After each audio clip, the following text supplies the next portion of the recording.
Hello, folks. I just got back from a Black Panther viewing.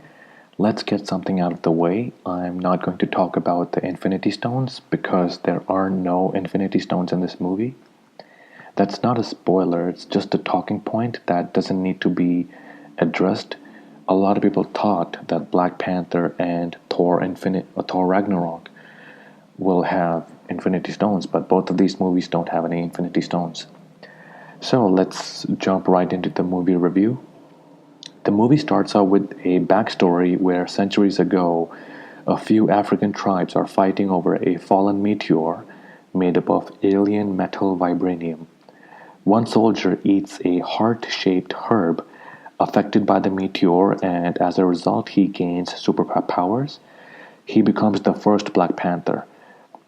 He unites all the African tribes, and everything goes back to being peaceful and hunky dory.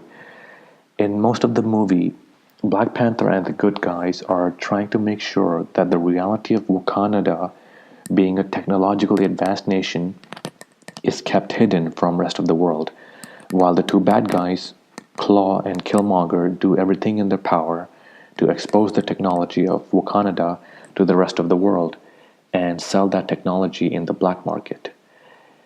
In terms of being a film on its own merit, Black Panther does succeed in creating decent action scenes with impressive visuals. It was a little too long, and the action pieces were done with shaky camera to make things look faster. It just became very annoying as a result.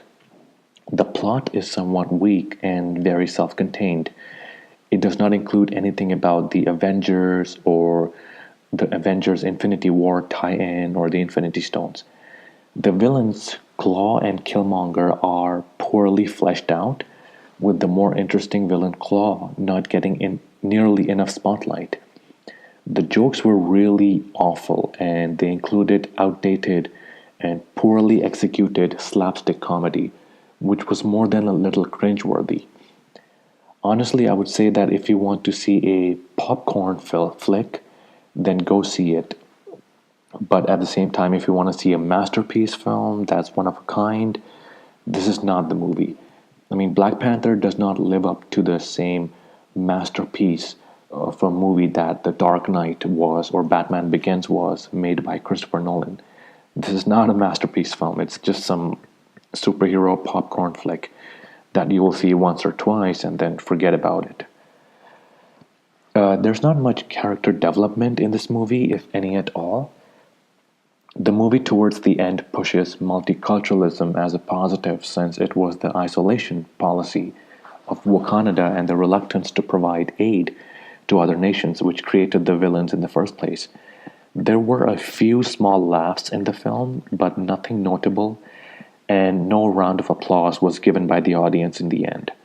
This movie does not really offer anything new or original or some kind of twist in the story or twist ending, and there's nothing innovative in the movie. It's just a typical cliched superhero movie. I'll give this movie a 6 out of 10. I mean, given all the hype, I was expecting something special from this movie, and the fact that all the mainstream media critics have given this movie high ratings, I would say it's just your average superhero movie.